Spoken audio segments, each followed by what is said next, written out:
Yeah, there we are, live. How is everyone doing? It's the late night happy hour. Brian Kamenetzky and Andy Kamenetzky. It is Friday night. The Lakers just knocked off the Chicago Bulls in a game that I think was probably a little closer than most people thought it was going to be, Andy. But you know what? We're not here to talk about the Lakers. We're not here to talk about basketball. We're here to talk to Ted Nguyen about football. And there's Ted right there. Ted Nguyen does great work covering the NFL for The Athletic. Can you hear us okay? Ted? Yeah. I'm thinking Ted. Yeah, okay. Sorry. Breaking up a little bit. Let me just make sure. Let me exit all my my apps and stuff. Okay. All right. Okay. There you go. Better now? No, it's okay. You look good. Mm-hmm. And you can hear us okay? Thank you. Yep. All right. You guys. Excellent. Cool. Thanks so much for coming on. We appreciate it. Thanks for having me on. Is there a delay? Does it seem like there's a delay on our end? A little bit, yeah. Maybe sign out or maybe sign out then come back. Let's see if that makes it better. Yeah, so pop out and then pop back in. Okay. I say it felt like there's something up. Something's off. Something does. Yeah, something does not feel right.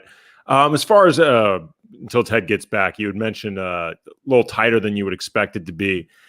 I think that might have been the case before we knew Anthony Davis wasn't going to play. Yeah, in the game. Second night of a back-to-back. Second night of the back-to-back.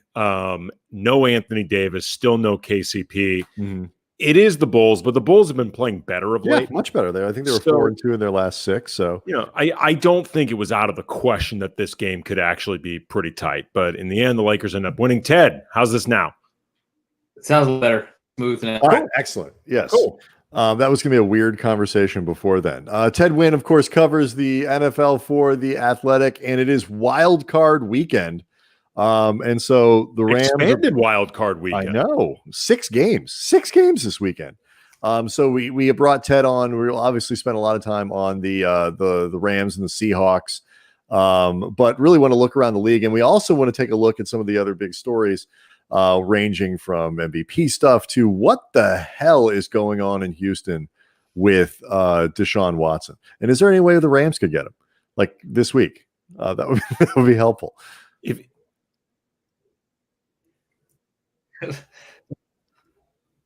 That was just a joke. Like they'll need Ted in his head right now is doing like the salary cap man. Well, the hit. And I think they're past the trade deadline.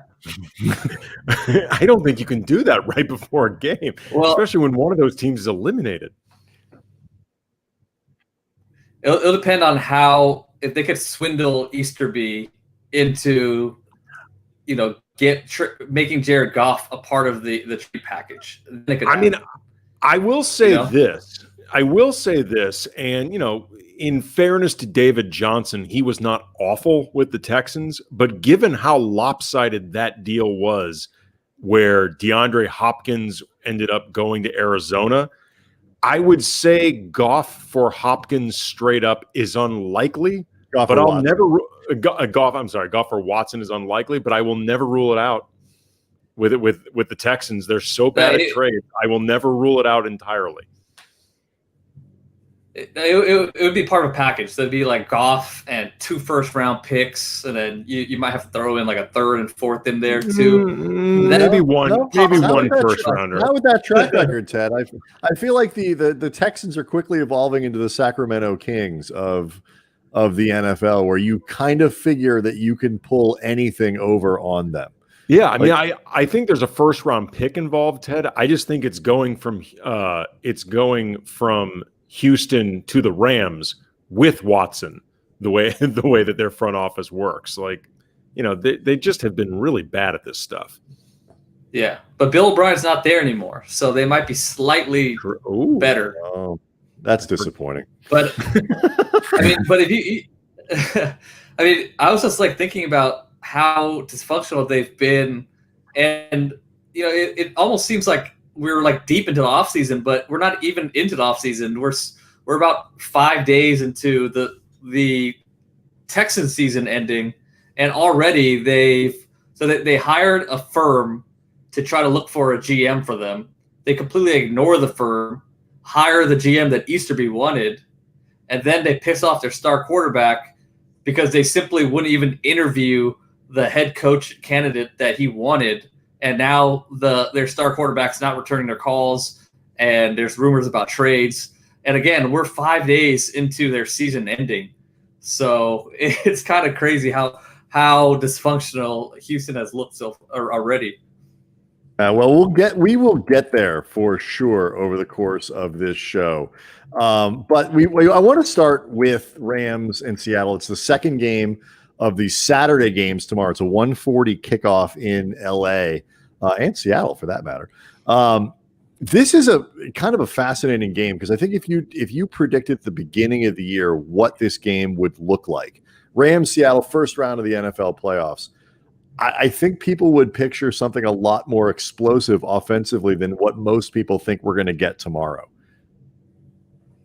Yeah, I think we're going to see something similar to the most recent game they played. I think Seattle has improved a lot defensively. I think they figured out some ways to stop the Rams' offense.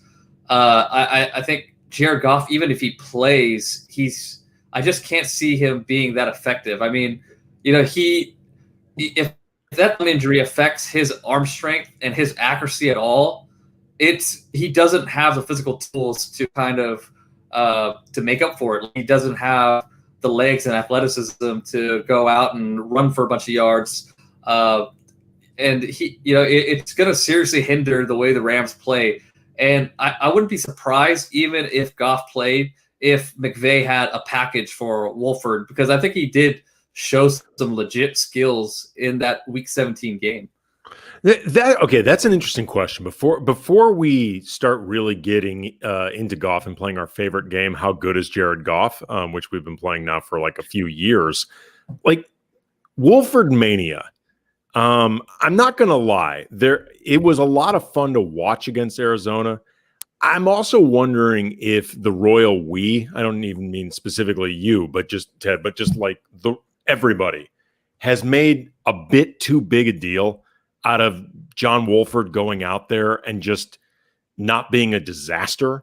And it was fun what he did with his legs. And he's definitely a more entertaining quarterback to watch in those moments than Goff. And he's been a more fun story than Goff this season. Most quarterbacks are more entertaining to watch than Goff. The Rams scored 18 points in that game, 9 of which were the defense, and Wolford accounted for no scores. Like I'm wondering, and this is also a defense that wasn't familiar with Wolford because no tape on him exists until that last game.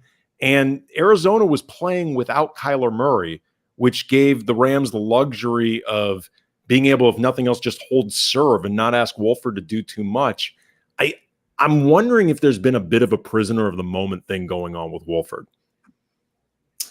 Yeah, I mean, I'm not like one of those guys that are saying Wolford should supplant Goff or anything. But no, I know you only bought a couple fat heads and that was it.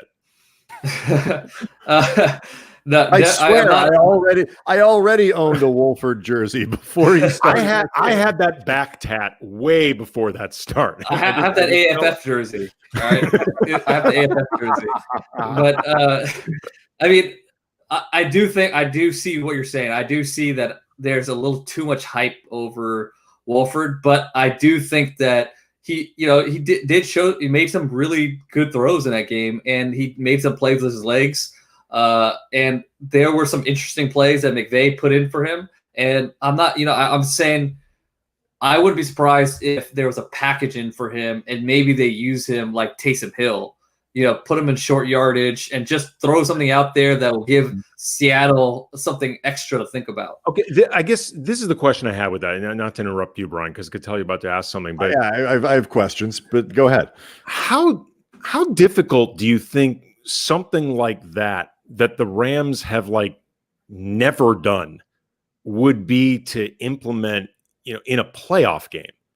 It's not like they would be doing, their other Taysom Hill-like package just with Wolford. Like, this isn't something they do at all. Like, from a schematic standpoint, like, how difficult do you think that actually is to just start doing? I don't think it's that difficult because they are a zone team. And when you're running the zone read, all you're really doing is running from shotgun, and you're just having the quarterback read the backside end. And, they've been practicing with Wolford throughout this week. So it's been 2 weeks now where they have opportunities to put in these type of plays. They're practicing these plays while Jared Goff is limited practice. So it's in their playbook. And, I'm not saying they're going to run it as a base play, but I think they're probably good enough to run them, in short yardage situations and here and there. I'm not saying it's going to be like a staple in their offense, but I could see a package with them doing it. I mean, they played a game and they ran a bunch of those plays in a game situation too. When this is one of these things I find, like, I am not a fan of the Wildcat. I think, there was a stretch where people ran it all the time. Now it's a little bit, not quite as overdone, but generally speaking, not much good comes out of it, I don't think. When you do something like this, though, with a guy who's the backup quarterback, obviously can throw passes and whatever, when's the best time? Is it, like you say, short yardage on, but is it like third down? Is if you have like a 2nd and 2? Like, when is the best time to break out something like this when your backup quarterback is the gimmick package, if you want to call it that? Yeah, I think 2nd and 2, 3rd and 1, those short yardage situations where you want to equal the numbers out, because with Jared Goff, he's not a running threat. So you're always going to have extra guy in the box when you're facing Jared Goff. But when you have a quarterback that can run, that kind of equates the numbers out a little bit, and that makes life easier on your offensive line. So I think, short yardage is a good place to put him in. I think red zone is a good place to put him in. They really struggled in a red zone against the Seahawks, and maybe Wolford makes their red zone offense a little more efficient. I'm just saying, if Jared Goff goes out there and he stinks, and they're struggling, and they're struggling as a playoff game, it could be something that sparks their team. Oh, sure. I mean, look, it's the playoffs. All bets are off at that point. And as Brian just said, they have struggled this season in the red zone a lot. So that, they may have to start thinking outside the box a bit. It's going to be interesting, I think, to try to evaluate, let's just assume Goff ends up, deemed healthy and he starts, which I would assume would be the case. Right. If Ted, that's right. I mean, if Goff is healthy and able to throw, he's going to start, correct? Yeah, I mean, I would be surprised at this point if he doesn't start. I mean, he's probably going to play. He got them there. He's healthy enough to practice. I mean, I don't have any inside information or anything. I think he's probably going to play. With that in mind, and given the inconsistencies we've seen with Goff this season, and how some of the lows have been pretty damn low.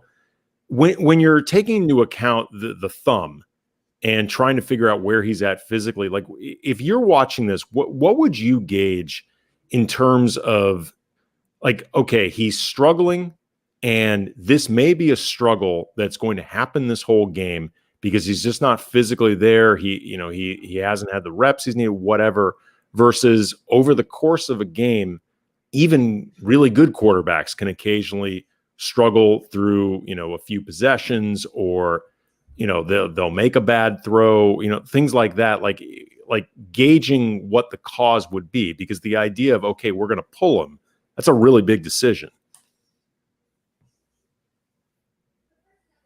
Yeah, I think if he's just struggling with control of the ball and you're seeing one too many passes kind of sail or flutter, then, and his accuracy is really hurting the offense and they're ineffective, then I think you got to make a move. It's just, I mean, I've never broke my thumb before, but, I played quarterback in high school, and I can't imagine, losing that control on the grip of, when you're gripping the ball. So, even if he is healthy, I imagine it probably would hinder hit. It's going to cause a few errant throws, and you just hope those errant throws don't happen in critical situations. All right. So other things that are going on, just beyond the quarterback, and we're probably not done with the quarterback because but really quick, while I remember, what was the scouting report on Ted Nguyen, high school quarterback? I played in a triple option offense, so I was basically a third. I was like a third running back essentially. We passed the ball like 3 times a game. No wonder you're advocating for Wolford. See a little bit of yourself in him. And McVay was option quarterback too, so maybe he sees a little bit of Wolford in him too. I did put up a poll, and in an effort to try to cut through the general cynicism towards Jared Goff, I phrased it this way: in all seriousness, people, who would you pick to start tomorrow's game, assuming Goff is healthy? Goff, Wolford, or Bortles? I always include Blake Bortles.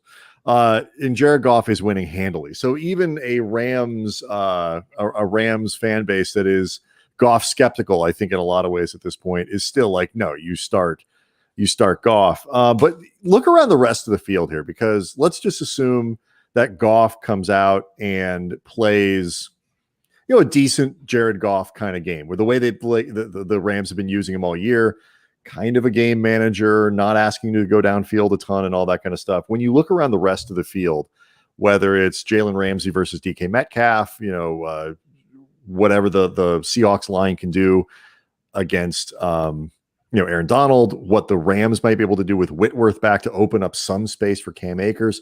What are the other keys to this game? Okay. Sorry. Who's I'm blanking on his name right now. The Rams' second corner. Roy Hill? No. Oh God, the guy's had a great year. Williams. Awesome. It starts with a W. Yeah, Williams. So Williams against I'm blanking on all sorts of names right now. The Seahawks. Lockett. Lockett's been phenomenal. He had a slow second half of the season, but he's explosive. And he's been productive. He's shown he could take over a game. So, if you're putting him one-on-one with Williams, that's going to be a matchup to watch out for too. Yeah. Go ahead, Andy. Finish. I was going to say, how much do you expect like a guy like Whitworth can make a difference given the time off, given the age and things like that? On the flip side, he's Andrew Whitworth. So how much better could the Rams offensive line be with him coming back? I think he makes a world of difference. I mean, I doubted him in the beginning of this season. I was like, man, he is getting old. I saw a video of him moving around in off season. I was like, man, he does not look like he's moving around that well. And then the season starts and he looks phenomenal. So I'm never doubting Andrew Whitworth again. I think he's going to be. I think he makes a big difference. You don't have to help him on that side of the line. When he run blocks, he's going to open up just a little bit much more space on that outside zone on the edge, and that makes a big difference in outside zone run game. Him and Frank Gore are the two people that you just watch and go, I don't think I've ever wanted anything in my life the way the two of them clearly want to play football, because at that age, playing tackle and playing running back like a grinder. It's not like Frank Gore looks to get out in space. To do that at their age, taking that type of toll, it's unbelievable. Whitworth and Gore just must love this game. It's unreal. Yeah, and Whitworth plays left tackle, so he's going against like some of the best athletes in the world at age 38. Which is insane, and they're putting him in space against him. So just really impressed with what he's done. And like I said, I'm not downing him. I think he has a good game against the Seahawks. And I mean, look, I don't know Andrew Whitworth well, and maybe I'm just, making this judgment based on just surface appearances, but he doesn't seem to me like somebody who's been wildly irresponsible with his money. I don't think Andrew Whitworth is doing this because he's got financial issues or stuff like that. He could walk away if he wanted to, and I think be just fine. he's still, like you said, going out there and taking on these insanely difficult matchups. Yeah. I mean, 38 years old playing left tackle is just, it's kind of like playing basketball because, you're guarding this guy. He's face up with you. You're going backwards. So you just imagine like a 38-year-old big old lineman against like LeBron James, because some of these DNs are have that type of body type, and having to stop them from getting to the bucket being the quarterback. So I can't think. I'm trying to think of another left tackle that's played at such a high level at this late into the career, and it's hard to think of one. The other guy that is fascinating here is Jalen Ramsey. Like, and you look at it, and I'm looking at numbers that Jordan Rodriguez put up this, and 20 yards per game for the times that Ramsey matched up with DK Metcalf. Mike Clay from ESPN had this stat: 3 catches, 28 yards on 46 routes that Metcalf had matched up to Jalen Ramsey. 2 things I want to ask you here. First of all, the first one is like, if you're Seattle, how do you handle that? Do you just do whatever you can to try to get him off of Ramsey, or is that possible? How can you move a guy around to make it so maybe Jalen Ramsey can't follow him everywhere on the field? Well, it's different that they are so flexible with where Ramsey plays. He plays on a nickel now. He's not just lining up on one side and the outside. So you could do things like line him up in stack alignments and try to cause some picks, or just kind of play with the rules of the defense. Because like if you're in a stack or bunch, then they have these rules like, all right, this guy takes the first outside release, this guy's going to take the first inside release, and then they can't really say, Ramsey, you're stuck on him no matter what. So there are ways to do it, but I think in third downs and critical situations, they're definitely going to lock on Ramsey with Metcalf. So that's why I think that lock it on Williams matchup is going to be important as well. It was interesting. I saw Lindsey Theory put out a long block quote a couple days ago from Jalen Ramsey talking about that matchup with DK Metcalf, which the Seattle very intentionally lined him up in ways that made it harder for Ramsey to be on him. And Ramsey talked about this, and I'm paraphrasing a lot of what he said and summarizing it, but basically that it was disappointing to him as a competitor, just not being able to go that often against Metcalf and have the two of them matched up. And he made it very clear, like, I don't think DK Metcalf is scared of me or anything like that. I don't think he was hiding from me. This was, the offensive coordinator and Pete Carroll. This was them making these decisions. But, I want to be out there going up against the best. And I also thought I found that interesting because we've heard Aaron Donald talk so many times openly about how he loves this matchup against Seattle because he loves the ability to go at Russell Wilson. And he loves the idea of trying to disrupt, a quarterback that good, but also that mobile, who, a lot of teams have a difficult time containing. I mean, these two teams, they really respect each other, but it's been really clear how much they actually enjoy just going up against each other. Yeah, and I think some guys say that, but I believe that Ramsey really wants to go against Metcalf on every snap. And just watching them, I was like, man, these two guys are like, just the top of the profession, top of like the just crazy athlete spectrum, and they're just two titans going against each other. It was great to watch. But at the same time, if you're if you are Brian Schottenheimer and you are not trying to get Metcalf away from Ramsey, then you're not doing your job as a competitor and trying to put your team in the best position. So even though Ramsey wants to go against Metcalf, it's not in Seattle's best interest to put Metcalf against Ramsey snap after snap. How much does, you mentioned like sort of the formations you can use and the different types of routes and all that. How much does it jimmy with your offense though, and can sort of take you out of a rhythm if you spend so much of your scheme trying to make sure that one receiver doesn't end up against one corner? Like, can that be more disruptive to an offense, or as you try to do that? Yeah, it could definitely be more disruptive if that's. I don't think that's going to be a part of your game plan that's going to take up too. You only can put in so many plays in 1 week, and you don't want to dedicate 20 plays into just trying to get DK away from Ramsey. But you do have a list of third down plays, and in those third down plays, you want to have some mechanisms to free up Metcalf. He's been phenomenal this year. Like some of the things we've seen him do just as a pure athlete have been unbelievable. But seeing Jalen Ramsey on a regular basis this season, I'd seen him play before in Jacksonville, but never like this, never for a full season.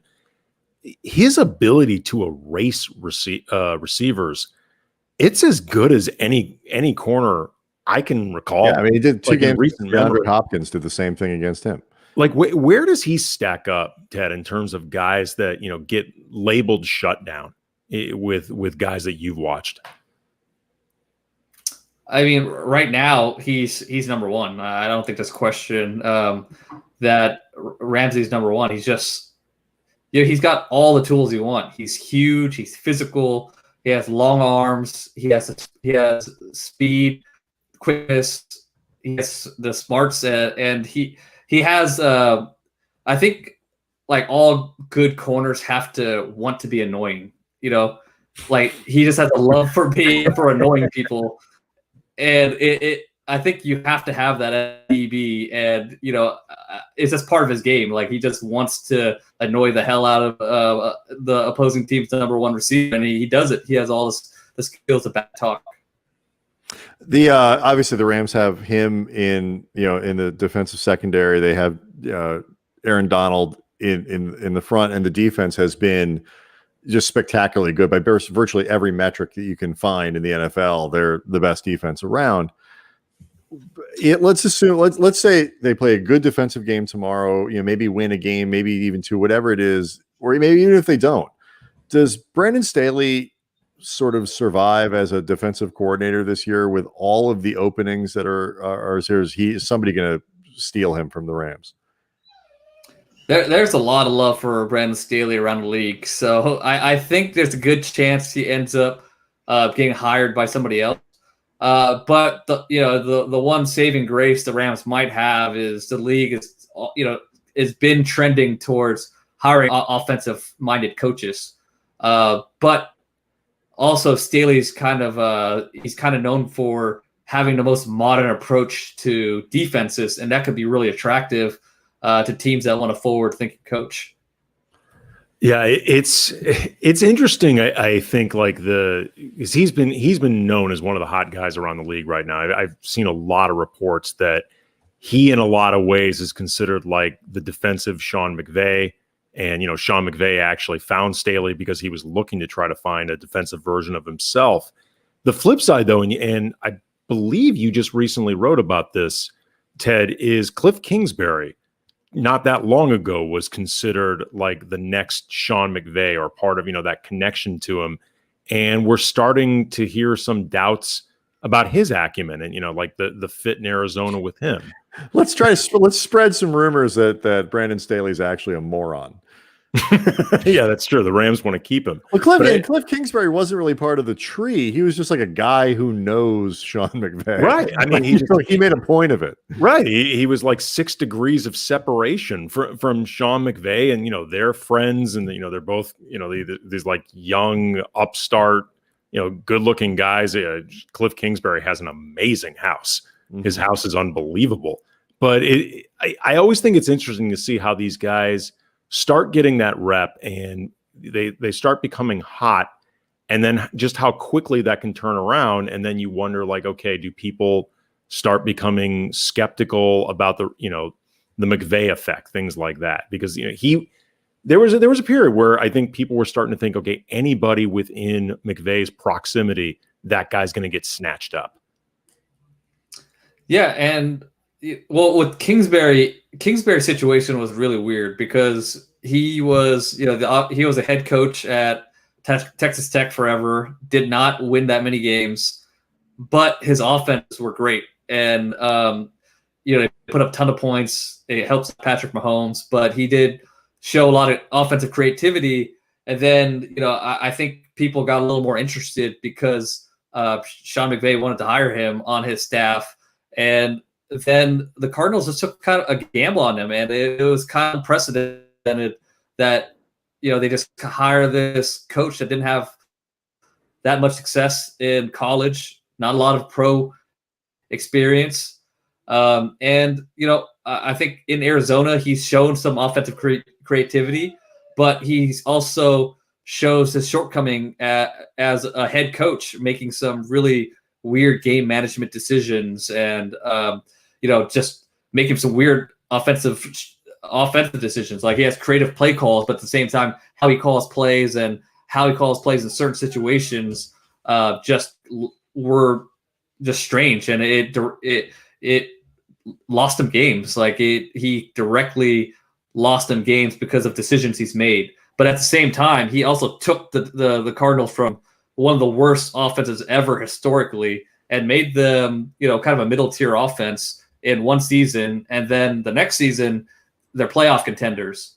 So he's in a weird situation, and it's going to be interesting to see what happens with that Cardinal situation. Certainly, but it doesn't provide a cautionary tale for anybody who's interested in hiring Brandon Staley, though, this offseason. Yeah. But there's also LaFleur, who was kind of people kind of questioned his pedigree as well, and thought that he just got a job because of the McVay, the McVay effect or whatever you want to call it, and he ended up doing extremely good with Green Bay too, and we've seen that offense wherever people have installed that McVay Shanahan offense. It's gone pretty well, except for with the Bengals. But the Bengals have some major offensive line issues. Right. But it's been pretty good wherever it's been installed. Yeah, and that's Zach Taylor. Sort of another part of the McVay tree. That's a really productive tree considering how little time McVay has actually spent as the coach of the Rams. All right. So with all that in mind, nope, we already done that one. With all that in mind, when you look at the game on Saturday, actually, no, wait, I have one more question. What happened to Seattle's offense? Because at the beginning of the season, they were really a downfield explosive offense, and they've really, defense wasn't playing well at all. Defense has played much better of late, but they're really that whole offense seems to have gone into a shell over the last. And they've not been good against the Rams in either game at all. Yeah, I haven't really sat down and broke down their offense, and besides that Rams game, I haven't really caught a lot of Seattle games towards the end of the season. But Stephen Ruiz from USA Today wrote an interesting article, about the offense when they started kind of becoming a lot less efficient. Teams were just not respecting. Before they were a little too conservative, running the ball too many times, running the ball in situations they shouldn't have. And then they go into opposite side of the spectrum where they're just passing every down. And then defenses started not respecting the run, and they started, playing them with 3-man lines, dropping guys back, playing them with a lot of sub-dime packages. So that could be a reason why, where teams are just dropping back and playing a lot of too high safety, kind of taking away spaces by dropping more people into zones. So that could be a reason why they're not doing as well. But I'd be interested to watch a little more film and get a better answer for you. Yeah, it's interesting. I mean, this matchup, the idea of which team can actually get any offense going. We were just talking about Seattle's offensive struggles, and the Rams have played them really well in those two games. I believe they had 11 combined sacks. Russell Wilson didn't throw for 250 yards in either game. He had a few interceptions. The Rams, though, I was just looking over their game logs. They have not had 3 offensive touchdowns in a game in over a month. You got to go back to I think it was 38-28 over Arizona is the last time they put up 3 offensive touchdowns in a game. That's a while. So, like, if either one of these teams could like generate legit offense to 24, that might be enough. In the way they've been playing lately, they both have really been struggling to get it going. Yeah, the Rams offense, when Goff has to drop, when teams force Goff to just drop back without the use of play action, without bootlegs, he struggles, and it's been a formula for a long time. And I think, God, that Miami game was so ugly. Oh, yeah, he couldn't handle the blitz at all. So, for all the good things Goff has done, he has a good winning percentage. He has his limitations, and that's why I think some people are quick to sour on him, or still ready to move on from him. He just really struggles when he has to drop back and pass. All right, so give me a prediction. Who wins this one and why? I think the Seahawks win. I think Goff's situation with his thumb is if he loses any accuracy or arm strength at all, I think it's going to really hinder the offense. I think even with the Wolford package, even if it gives them a spark, I don't think it's enough. I kind of think Seattle and Russell Wilson rediscovers how to create explosive plays in a passing game. Not that I don't think they're going to score a ton in this game, but I think they're going to score somewhere around a 28 range, and I don't know if the Rams can match that. Well, you've been a very depressing guest for our audience, Ted. Thank you. Does it matter? Like, normally going into Seattle is a sort of a death sentence in the playoffs, but obviously with no crowd, how much of a difference does that make to play up there with no crowd? Oh, it makes a big difference because communication for the offense is so much easier. I think Seattle was one of the loudest places you could play, so you had to do things like silent count. You couldn't audible as much as you want, and I think McVay would love the chance to change his calls and give Goff signals until that 15-second point in the game clock. So it makes a difference not having a crowd there, especially in Seattle. Andy, what do you think? Well, I was going to ask Ted, if the Rams win, what's the reason?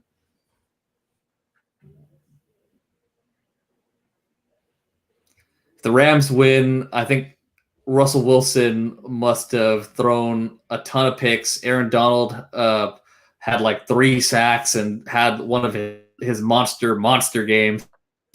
And Williams just locks the block it, and the offense can't move. Okay.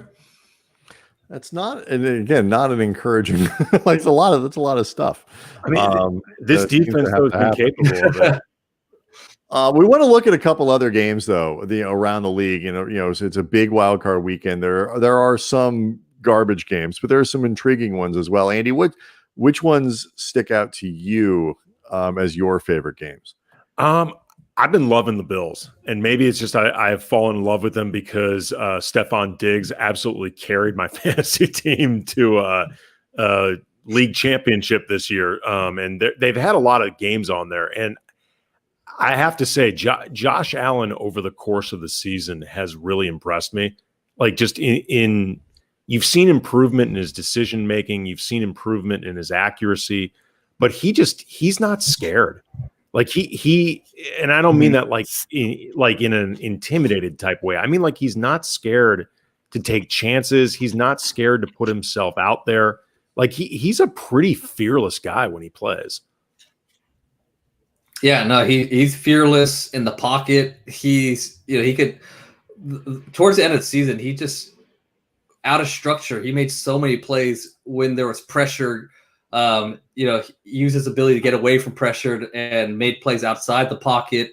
But yeah, with Allen, I don't think I've ever seen a quarterback improve that much as far as his accuracy on every level, especially deep accuracy, because that's one part where he really struggled in his first 2 seasons. And all of a sudden this season, he's hitting everything deep.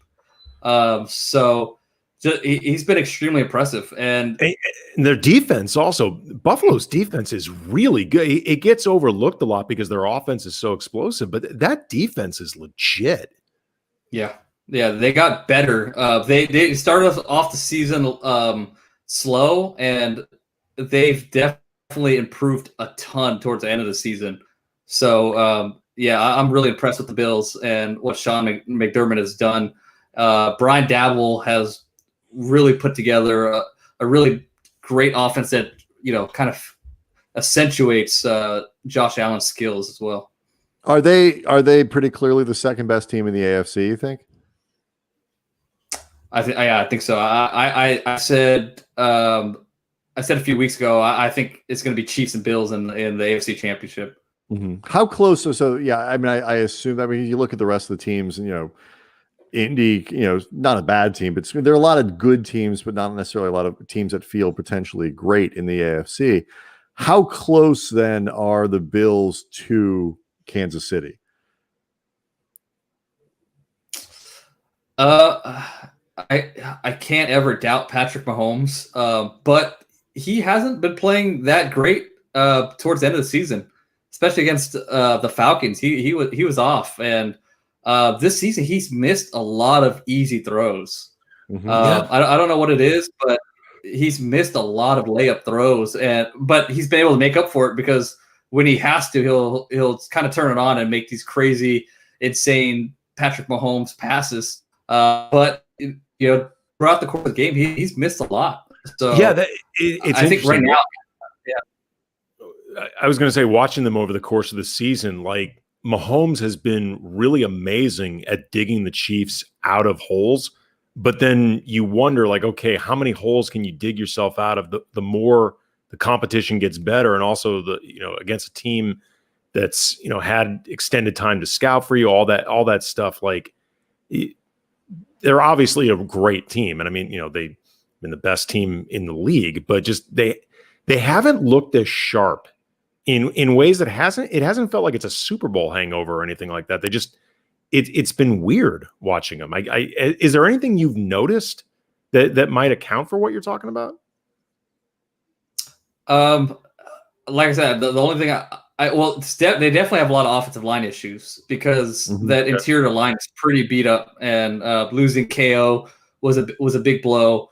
So Mahomes is not as comfortable in the pocket. He doesn't have as much time as he's used to, and that run game is pretty inconsistent. I think at times last season it's not like they were taking over games with their run game, but I think they were a lot more efficient than they were this season.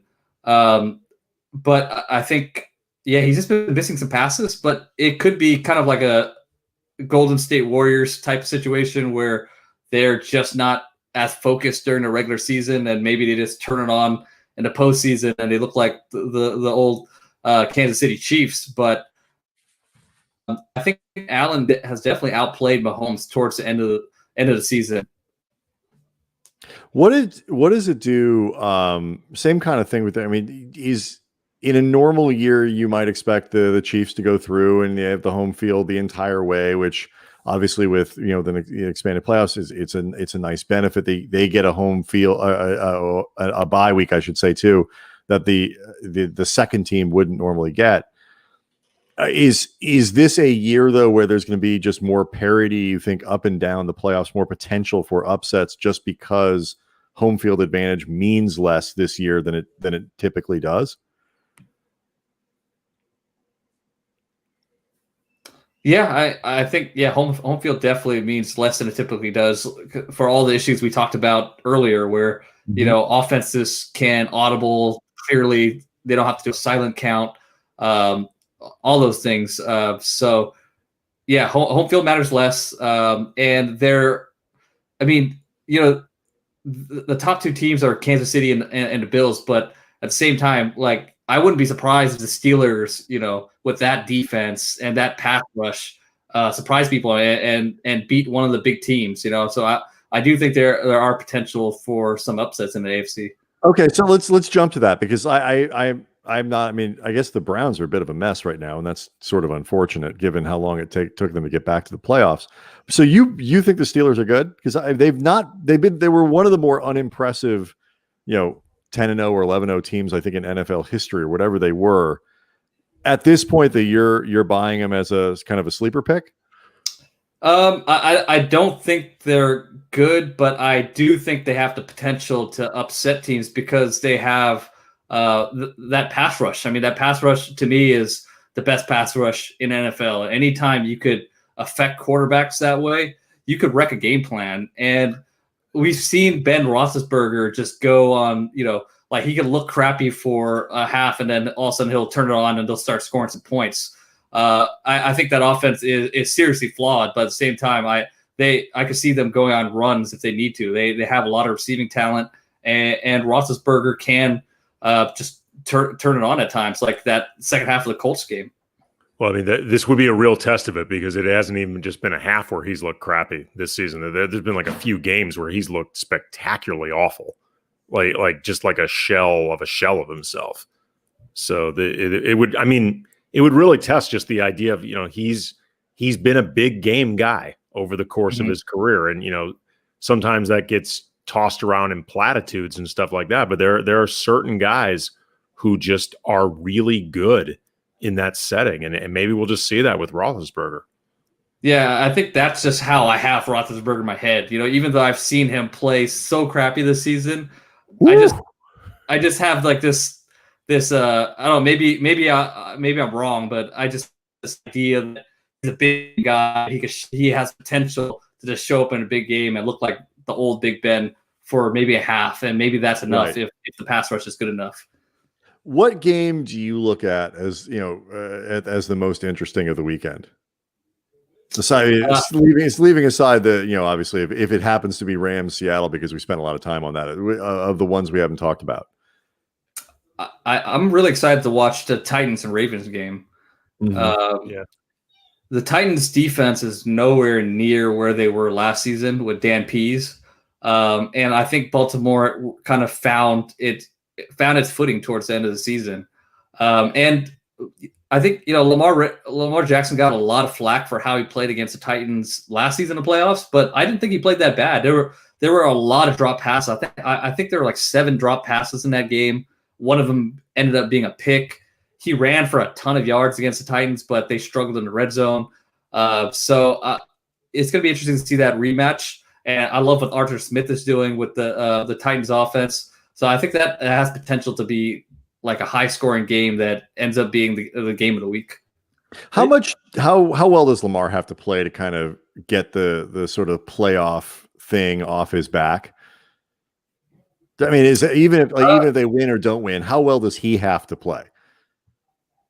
I don't think he has to have a monster game. I think if they win this game and he looks like Lamar Jackson, he doesn't have to pass for 300 yards, but if he passes for 150 yards, a couple touchdowns, and he also adds 100 yards rushing on the ground, and they win that game, I think people will start kind of laying off him a little bit.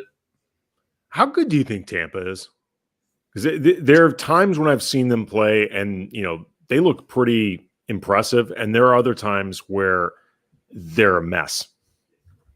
Yeah. Tom Brady splits when he's under pressure and when he's not under pressure have always been pretty there's been a pretty stark difference in play. Like he plays a lot worse when he's under pressure. But I don't have the numbers in front of me, but I believe they're even bigger this season. And it would be if Washington's defense is good. Yeah. Their front four is one of the.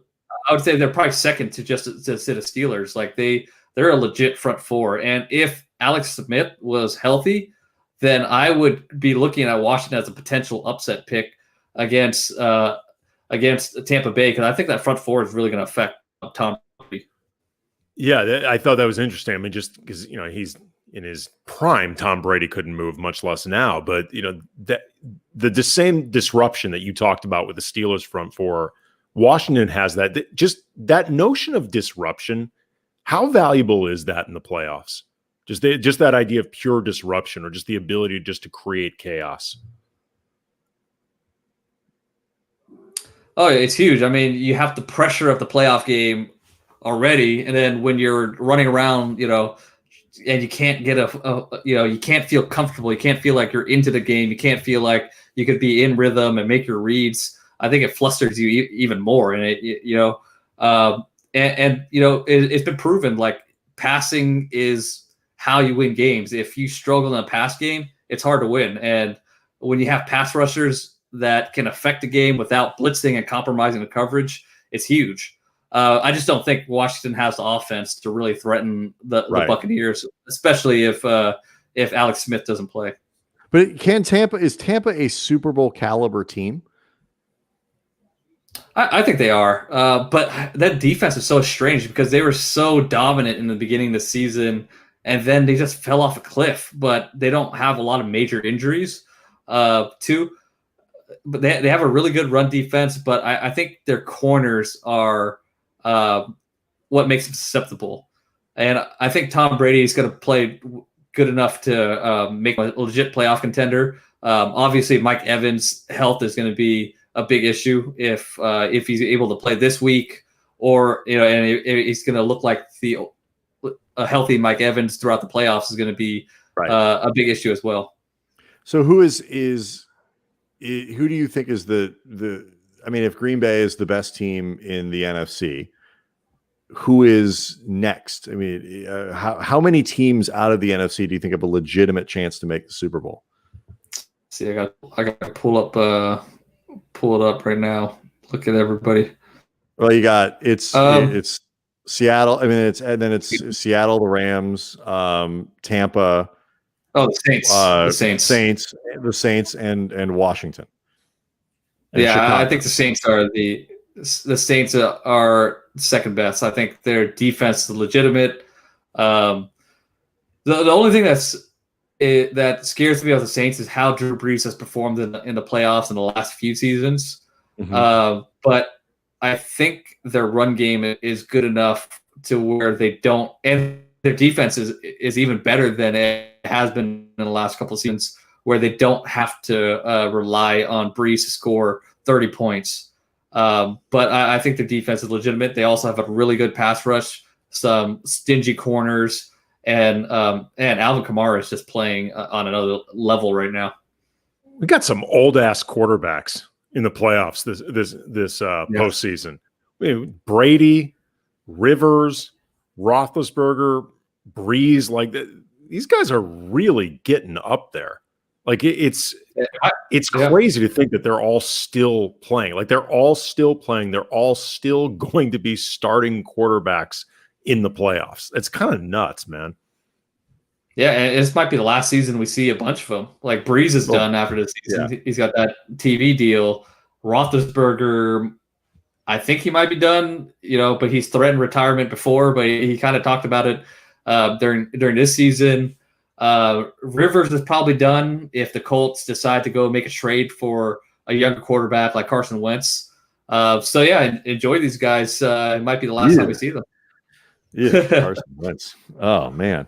All right, I have a game. We have a game ready in honor of some of these quarterbacks, as we've been talking about. It's Wild Card Weekend, and I have a game built around starting quarterback trivia. Now, I will try to avoid. I have one question on the list that is your name is your buzzer, which is not necessarily going to be super fair to Ted because there is still a little bit of a delay between what we say and what he hears. But we'll do our best. I'll for that one. I promise I'll do 1,001, 1,002. How about that? That seems fair. Okay, so here we go. Starting quarterback trivia for Wild Card Weekend. We begin with Colts versus Bills. Which does Phillip Rivers, quarterback of the Indianapolis Colts, have more of? Rushing yards this season or children? Rushing yards this season or children? Which does Phillip Rivers have more of? Andy goes first. This is a good one. out of respect for Phillip Rivers, even though I think it's not the right answer, I'm going to say rushing yards. All right, Ted. I'm going to say children. The answer is children, and it's not even close. He has 9 children, as we all know, famously has 9 children. Phillip Rivers has -8 rushing yards this year. He has averaged -0.4 yards per carry. He only would score a touchdown if he went backwards. He'd have to line up backwards and go the other way. Like I said, I didn't think it was the right answer. I just didn't want to disrespect the guy. It's not even close. 9 children, -8 rush yards. That one for you, Ted. Point for Ted. Josh Allen, quarterback of the Bills. He was drafted 7th in the 2018 NFL draft. How many quarterbacks were taken ahead of him? A, 1, B, 2, C, 3, or D, 4? Ted goes first. 3. All right, Andy?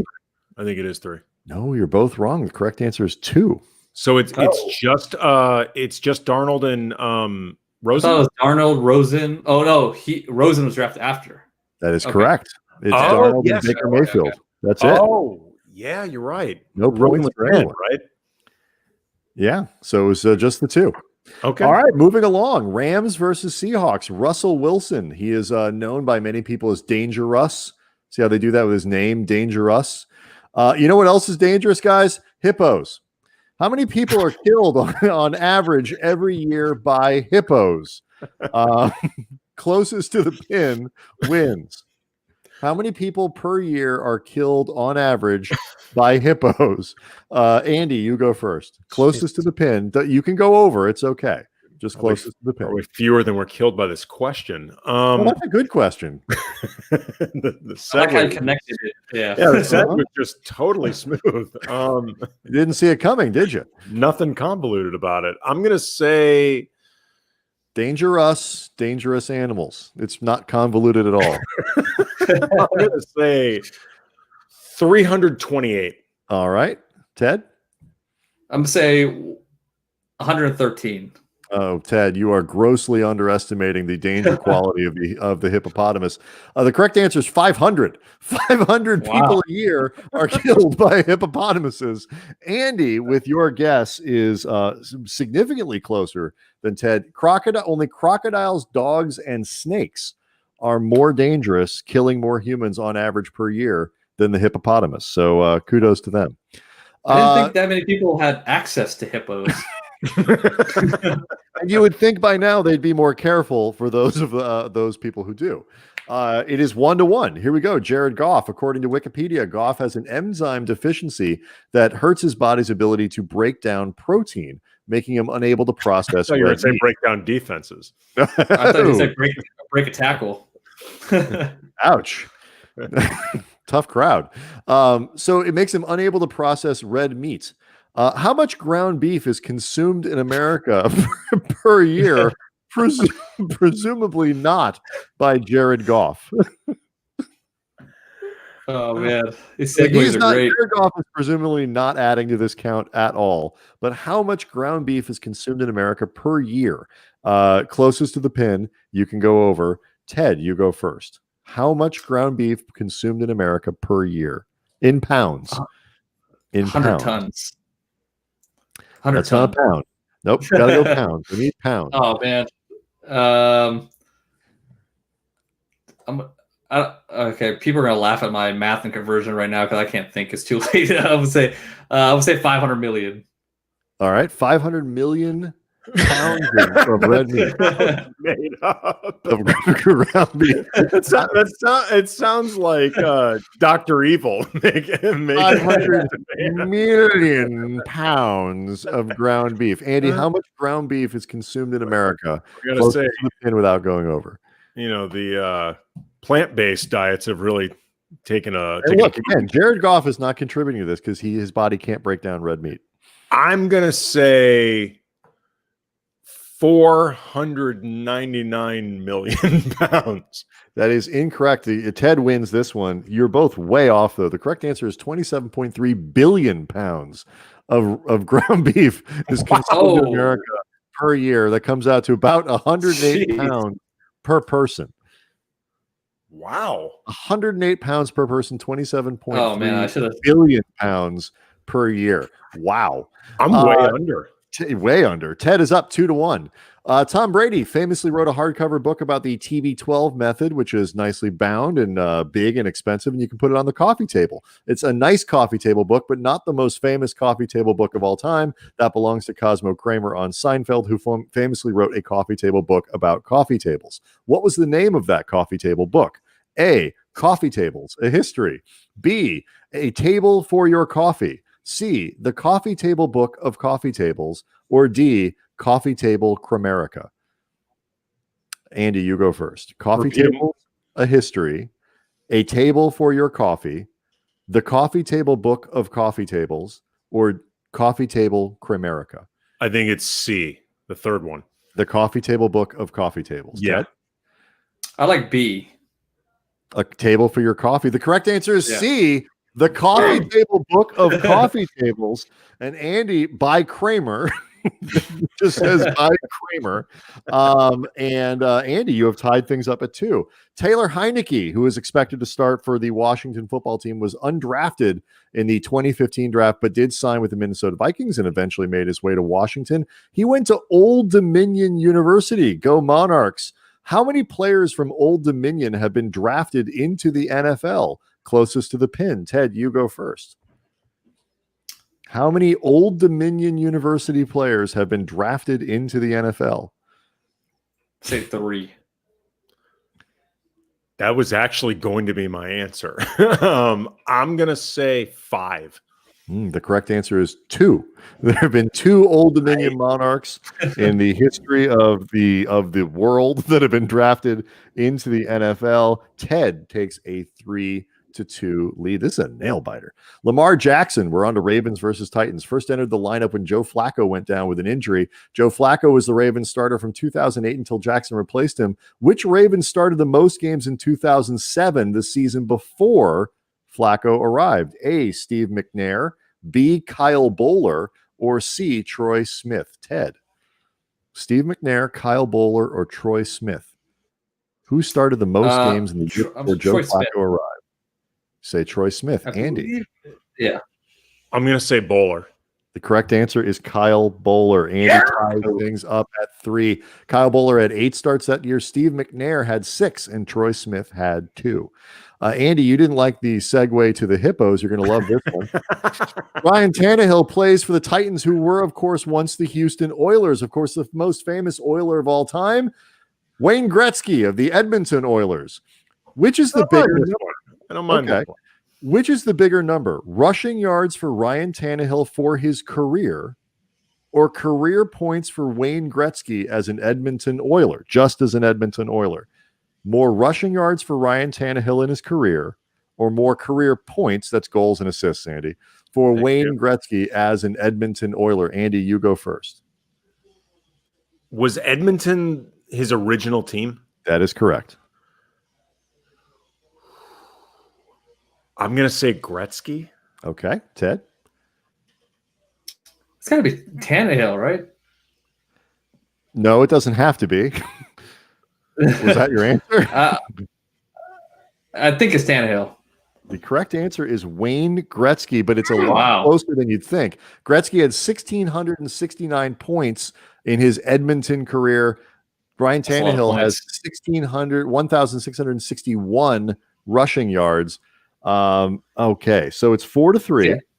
I don't know anything about hockey, and I just thought that over 1,000 goals is like way too much. So that's why I didn't think he was really good at it, though. You should know that. He was excellent at hockey. All right, now Andy, you are on a bit of an honor system here. Your name is your buzzer. This is the last question.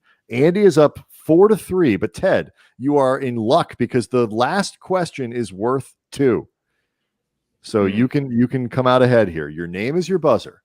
Ben Roethlisberger. He is known as Big Ben, and of course, Big Ben is used to refer to that big, the big clock in London. It's used to refer to the tower as a whole, but the nickname refers directly to what part of the structure? Oh God.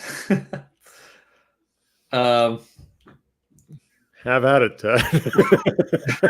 The nickname actually refers to what part of the structure? Give you a hint. It's not the tower. The foundation. Andy. The clock face. No. Ted, think carefully. You know, and this is one of these situations that reminds me of the backup running back for the Kansas City Chiefs and something he once said. The bell.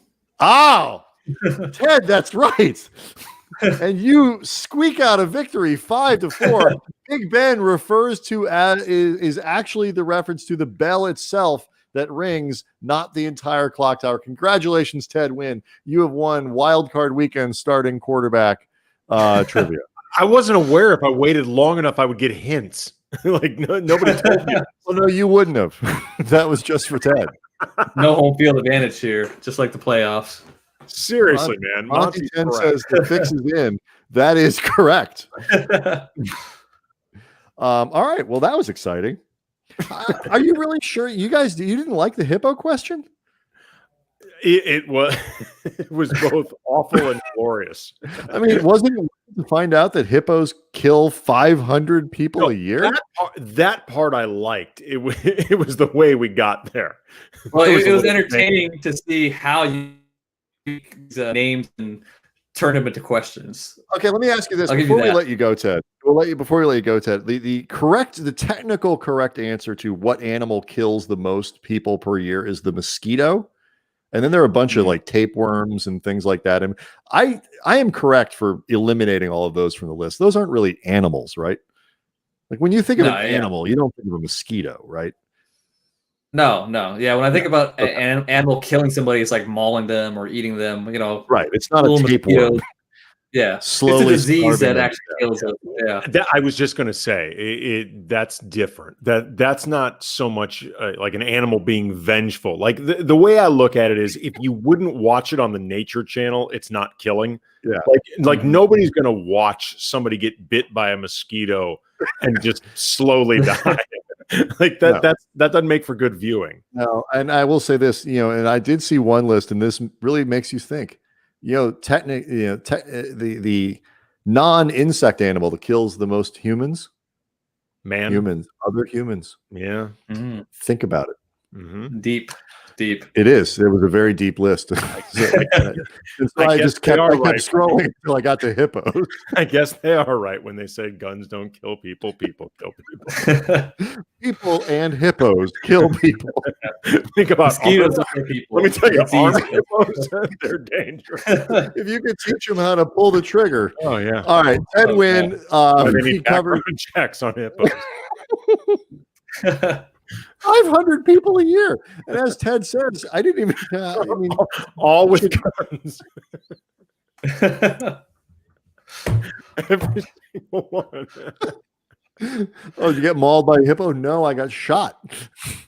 All right. Ted Nguyen covers the NFL for the Athletic. Probably never coming back after this. This might be his last appearance. I learned a lot. So I'll be back just to learn more about animals. 500 people. Stay away from the hippos, people. All right. We will be back next week. Greg Bergman's going to join us on Monday to catch us up on everything that's been going on in the world of baseball. We'll have Kirk Morrison on Tuesday to kind of wrap up what we see this weekend and look ahead to next weekend.